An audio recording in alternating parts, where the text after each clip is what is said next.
你著去叫一罐迄落安脑丸，恁朋友有咧卖迄安脑丸啦，买来食看卖啊。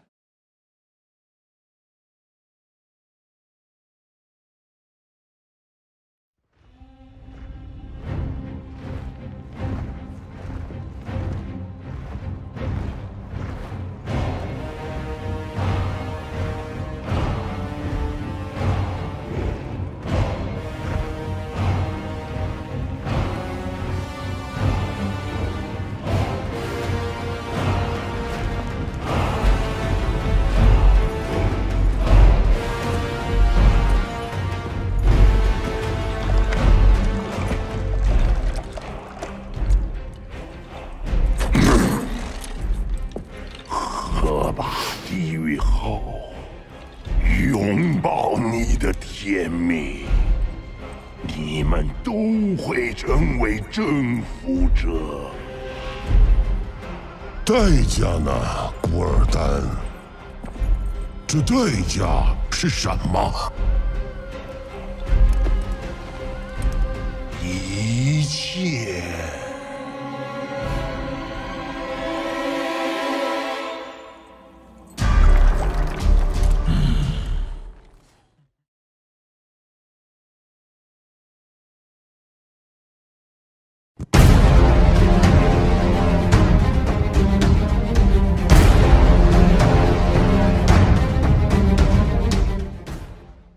I started training at 11 years old, and I started competing at 15 years old, you know, so I started young. And I was on stage at 15 years old, and, you know, my first contest, I got 4th place. I competed probably 5 or 6 more times, and I was getting 2nd, 3rds, and 4ths. And, you know, I went in another show, and I was expecting to win. My father was driving down 2 hours to watch me compete. He had never seen me compete before. You know, I wrestled, I played football, you know, and, you know, I went state wrestling. You know, football, was a star running back. So, you know, he's used to seeing his son a winner. You know, that's what his son was, you know. Everything I did, I excelled at. So my dad's coming, obviously in my head, I'm going to win this show. You know, this is a show I'm going to win. You know, I'm going to show my dad that, you know, his son is a champion, as always. Well, you know, I ended up not placing in the show. I didn't make top 5. And I was devastated. And I felt awful. I didn't want to face my dad, you know, so I finally went out to the audience, and, you know, he said, so, you know, when do you get a pose? When are you going to do your posing routine? And I didn't know how to tell him, but, you know, if you don't make top 5, you don't do your posing routine. So I had to tell him, I said, Dad, I'm not going to pose. And he's like, well, why not? What are you talking about? You've been working on your posing routine for 2 months. Like I did the music for your posing routine. Like, what do you mean you're not going to pose? And I'm like, I didn't make top 5. I didn't make the cut. Like, and I mean, he couldn't believe it. You know, he's like, I mean, it wasn't like he was sad. I could tell he was disappointed, you know? So I went home, you know, stayed up all night, you know, out of my mind. And, you know, I had to make a choice. I had to do whatever it took. And, you know, my thing was, you know, I need to redeem myself. I need to do what it takes. And I got up, I drove to Mexico, Tijuana, and I went and bought steroids, you know, and I felt like, you know, maybe that'll help, you know. I mean, I got 2nd, I got 3rd, I was right there. And this show, I just got completely blown away. I drive to Tijuana, I have no idea what I'm doing. I have no idea what I'm looking for. I don't know the name of anything. I don't know where to go. I'm driving around. Nobody speaks English. I'm 18 years old. You know, I find a place. I basically say steroids, you know, and they start showing me stuff. And I have no idea what I'm looking at.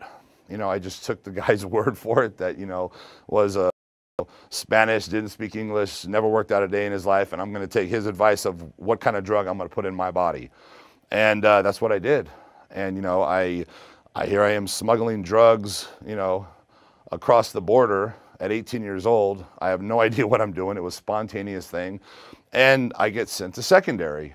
And, you know, they start searching my car. And I'm like, okay, you know, now I'm going to go to jail. Like, really? But you know what? At that point, it was like, you know, that's what I need to do. I need to do whatever it takes, and I'm going to do that. And thank God they didn't find it. You know, I made it home and went home, and I'm sitting there looking at a syringe, looking at bottles. I don't know how much to put in. I don't know how to draw it.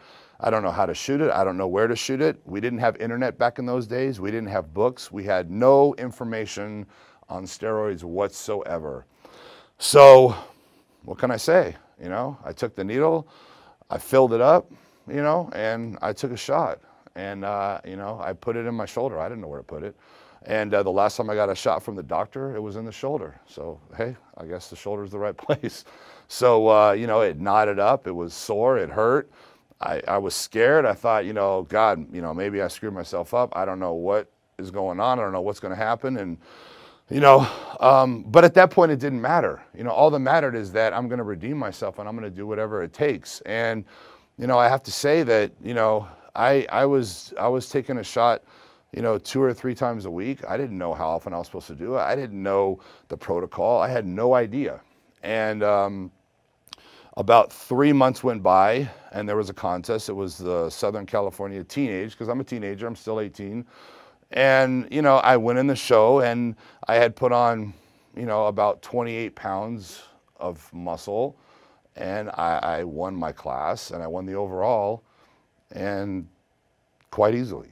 I mean, I pretty much destroyed the competition. And I don't want to sit here and say steroids is the reason, and steroids is what, you know, made me a champion. But the point of the matter is that I was willing to do whatever it took to win. And, you know, that's a champion's mindset, and that's what I did.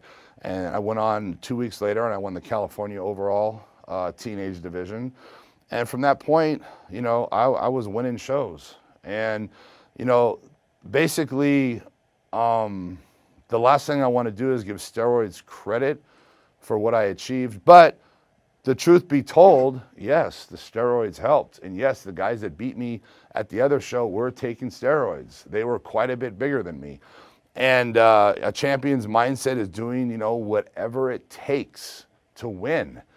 And that was my mindset. And I competed for years and I continued to win. And I have to say that it got to the point where I didn't give a shit about anything. All I cared about was continuing to win and doing whatever it took, you know. And if I'm talking to my buddy and he's getting ready for a show and he's doing this, and this, and this, guess what? I'm going to do this, and this, and this. You know what I'm saying? Because I got to do whatever it takes to win. And I'm just telling you my mentality. My mentality is I'm either all or nothing. I'm either going to go 100% and do whatever it takes to be a champion, or I'm not even going to try. You know, I'm not going to do anything half-ass, you know, and that basically was my bodybuilding career. And when I was competing, I put everything else on hold. You know, I didn't give a fuck about my job, you know, my girlfriend, my, you know, family, whatever was involved, whatever was going on in my life. All I cared about was that trophy, you know, winning that trophy and being a champion. When I wrestled, all I cared about was winning that match coming up, you know, football, whatever it was, you know, and that's just been my mindset. And I had to get out of bodybuilding. And the reason being is because, you know, I would have fucking killed myself because, you know, there's no stopping me. You know, I'm going to keep doing whatever it takes to win. You know, there ain't no stopping me. You know, if it takes this, fuck it, let's do it. I'm on. You know, and that was just my mindset. I'm not saying that's everyone's mindset. I'm just telling you the truth of my mentality is I don't do shit half-ass. I do it all or nothing. And I was willing to do whatever it took. And, you know, thank God, you know, I stopped competing, you know, because I was killing myself, you know, and I'm not trying to sit here and tell people that I don't take steroids anymore because I'm not a liar. You know, I tell people how it is. I got nothing to hide. There ain't no reason for me to lie about that or hide it or anything. I mean, the way I look at things, if you see a guy driving a Ferrari, I don't really give a fuck how he got the Ferrari. The point is, he has a Ferrari and you don't. You know what I mean? So, you know, yeah, he did this, he did that. Who cares? He has a Ferrari. He has a Ferrari and you don't. You know what I'm saying? And fuck, that's pretty fucking badass. So I got this body, you know, and you don't. You know what I'm saying? I'm not trying to be cocky or be whatever, but people try to take things away, you know, because of, you know, maybe you use steroids to get there. And I still am at this point taking steroids, but it's at, you know, about 10% what it was when I was competing. You know, I'm a lot smarter now. I've learned a lot. I have a lot more knowledge, and I've learned that more isn't necessarily better. But back in the day, more was better, more everything, more weight, more food, more sleep, you know, more drugs, more was better. That was my mentality, you know, and I've learned to be smart about it these days.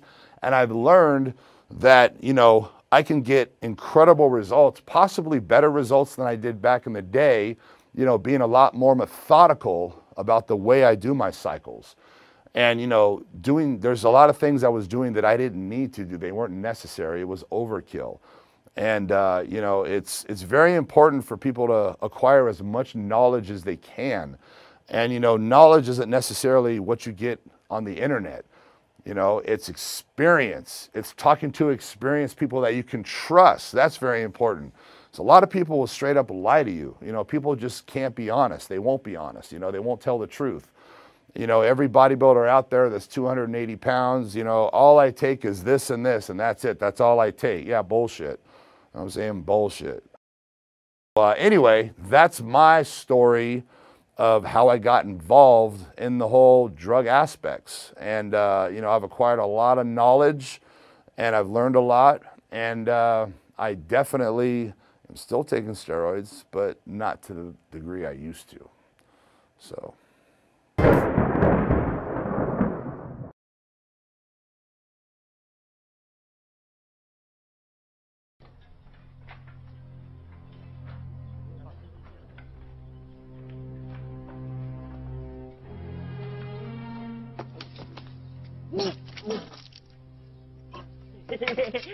霍院长，你嘛时候是这么低呀？就在今天，